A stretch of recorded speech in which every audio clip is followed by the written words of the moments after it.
Can we take a moment to talk about the Fisk patent metallic burial case? Which is this super weird thing you see behind me. This is essentially a giant airtight cast iron casket that was invented in the mid-19th century as an alternative to traditional caskets. So at the time, cholera outbreaks were common, and individuals who came in contact with the corpse of a person who had died of cholera could contract it. Because they were airtight, two things happened. Number one, individuals outside the casket would be protected from the pathogens within, and number two, much weirder, because the bacteria inside could not reproduce, the individuals would essentially be mummified. There's even a little window in it so you could look inside and see the person within it. These things were creepy and weird. So a little bit ago, I did a video called The Rules of Appalachia, and I had a bunch of people come into the comments to tell me there was no way I was from the region because it's actually pronounced Appalachia. Here's the thing, technically they're not wrong, but they're not right either. See, the Appalachian region makes up about 206,000 square miles across 13 different states. Over 25 million people that call the Appalachian region home. And there are dozens of different dialects and accents within this region. So of course we're not all going to sound alike. What happened to the Sodder children? The case of the missing Sodder children is one of the most infamous true crime cases in all of Appalachia. Christmas Eve, 1945, Fayetteville, West Virginia, a fire breaks out at the residence of the Sodders. Now, George, Jeannie, and 4 of their 9 children are able to escape the fire. But when the dust settled, there were never any remains found of the other 5 children. There were other inconsistencies found, like a ladder that George always kept close to the house that he had tried using to access the second floor where the missing 5 children slept during the fire was missing. It was later found thrown over a hill. And the telephone wires looked like they had been cut. They hadn't just milded and snapped off the house. And because of these inconsistencies, the Sodder family offered a $5,000 reward for any information that would lead to the recovery of the missing 5 children. But nothing ever came of it, and still this day, many Appalachians ask themselves. So this is another video on Appalachian units of measurement. I found out the other day that a bunch of flatlanders use terms like miles and kilometers to determine distance. We can't really do that here in Appalachia. We have to use time. Like, I could tell you that where we're going is only 10 miles up the road, but I'd be lying to you because only 1 out of those 10 miles is actually paved blacktop. The rest is going to be dirt and gravel, and we're going to have to cross the creek 3 times unless it's rained too much recently, in which case we're going to have to drive through some people's fields, and we're going to have to stop and explain what we're doing. And hopefully we don't get bogged down in Jake's cow pasture and have to walk the last 3 miles and hope that he'll tow our truck out. But yeah, totally don't worry about it. It's only 10 miles up the road. You'll be fine.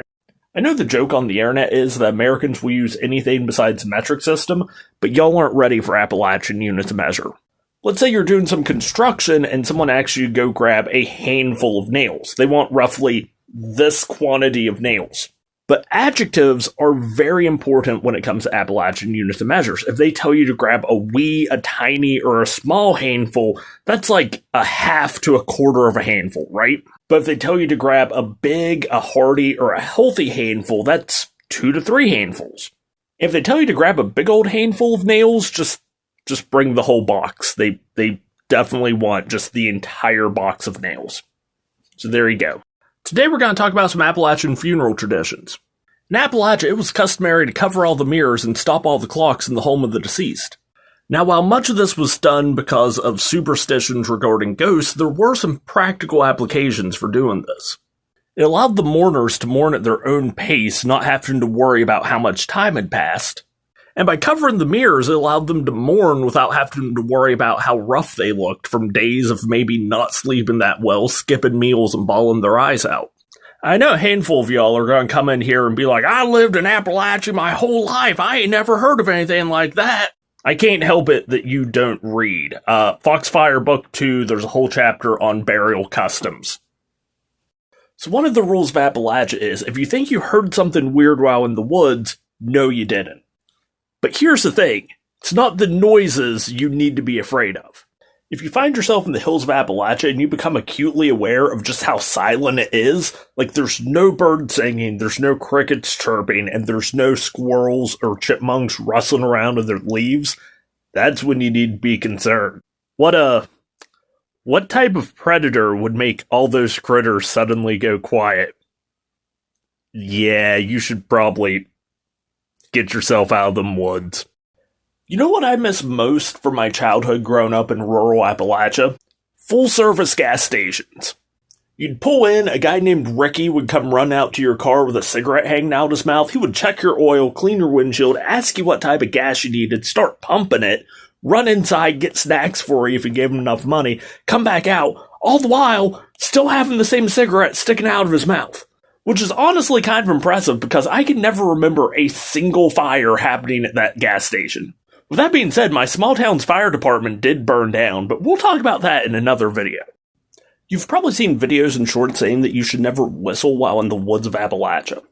Now, I grew up in super rural West Virginia, and I was taught from a young age you should really never do anything to bring attention to yourself while in the forest. And this was believed and taught by the old-timers, a lot of who grew up during the Great Depression, where if you wanted meat, you basically had to sustenance hunt. If you brought any attention to yourself and scared away game, you were probably going to go to bed hungry that night. Then these same individuals were shipped off to fight in World War II, where bringing attention to yourself while on patrol could be a life-or-death issue. And then later on, they taught their children and grandchildren not to whistle in the woods, not to sing in the woods. If you think you saw something weird in the woods, no you didn't. If you think you heard something weird in the woods, no you didn't. The superstition is easier to understand if you understand the culture and the people of Appalachia. Here's an easy way to tell if you might be a feral forest witch. Let's say the electricity goes out. Do you A, panic, B, look for a flashlight and remain calm, or C, get excited because now you have an excuse to stay inside and read by candlelight? Yeah, that's what I thought. So here's an easy way to tell if someone in your life is secretly a feral forest witch. If you walk into the kitchen at night and they're standing at the refrigerator door with it wide open, aggressively eating a bag of shredded cheese at 3 a.m, that's a pretty good sign. Remember, if you're cold, the feral forest witches that live in the woods behind your house are probably also cold. You should let them inside. At one point, it was considered bad luck to bring farm tools through your house in the Appalachians. But in Witches, Ghosts, and Signs, Folklore of the Southern Appalachians, we learn it was also bad luck to bring an axe through your home, or a fishing pole. But it was especially bad luck to bring a dirty hoe into your home. Yeah, I think to this day that is still pretty frowned down upon.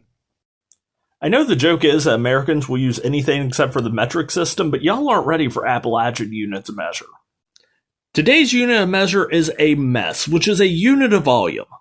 And if you heard the term mess and you thought mess hall, like in the military, yeah, that's pretty close. It's enough food to feed a small army.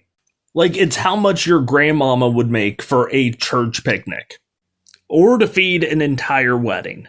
If you wake up and you smell something cooking and you find out that a family member is making a mess of spaghetti, congratulations, you are going to be eating spaghetti for the next week. All your neighbors are going to be eating spaghetti for the next week.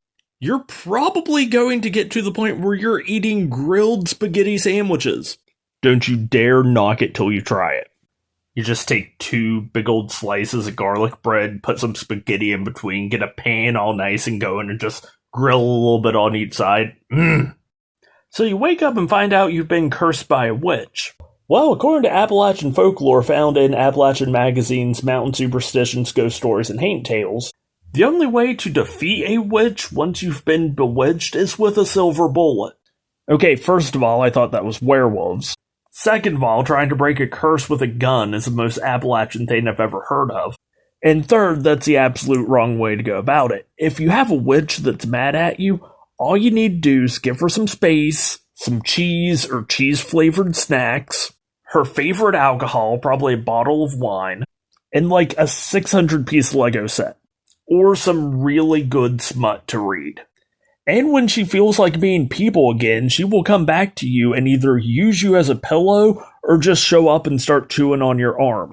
This is double true for women under 5'6", and triply true for redheads. Just saying. Some of the oldest, most common ghost stories you'll hear about here in the Appalachians is those of traveling salesmen. See, in the 18th and 19th century, if you couldn't make it yourself and or have someone else in town make it for you, the only way for you to get those goods was to buy them off of a traveling salesman. A lot of those traveling salesmen traveled for days, if not weeks. They were super far away from home and traveling rural countryside roads, which is often where they met their demise. Growing up, I heard a ghost story that there was a place where witches once lived out in Tyler County, and they used to regularly rob and murder traveling salesmen. And they'd throw the bodies down this old well on their property. And over 100 years later, if you would stumble across this well, you could still hear the groans and screaming of the traveling salesman that they had dumped down there. There have been many giant skeleton hoaxes out of West Virginia and the Appalachians, but by far one of the weirdest is one out of Wheeling, West Virginia. Because that giant was murdered. Allegedly. For this story, we're going to have to go to Strange West Virginia Monsters. And as always, check it out if you're interested in West Virginia cryptids or folklore. Now, this story claims while doing some digging and soil work in his vineyard, one Sheriff Wickham's found a giant skeleton. The skeleton measured about 10 feet 9 inches, and its teeth were so large they were more about the size of the teeth you would find in a horse. But one detail that was left out of this initial report that other newspapers would report on was that there were 3 bullets found in that skeleton's skull. Unfortunately, like most other giant skeleton hoaxes, the skeleton disappeared overnight, and we never found out who was murdering giants in Wheeling. One point in Appalachia, it was considered bad luck and rude to take your cats with you when you moved to a new location. Let me explain. So I found this little bit of folklore while reading Appalachian Magazine's Mountain Superstitions, Ghost Stories, and Haint Tales. Definitely check it out if you're interested in Appalachian folklore. And while today it might seem unfathomable to leave your furry friend behind when you move to a new house, I believe that there is some reason behind the superstition. See, at one point, cats were working animals, and they had a very important job. They killed mice and rats and kept them away from your house and farm, many of which could carry disease.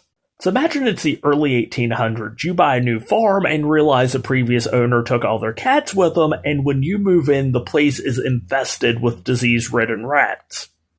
You're going to have some choice words for the previous owners, and again, thank goodness today, it is encouraged and perfectly acceptable for you to take your fluffy friends with you when you move. So growing up in Appalachia, I was always told it was bad luck to walk directly over a grave.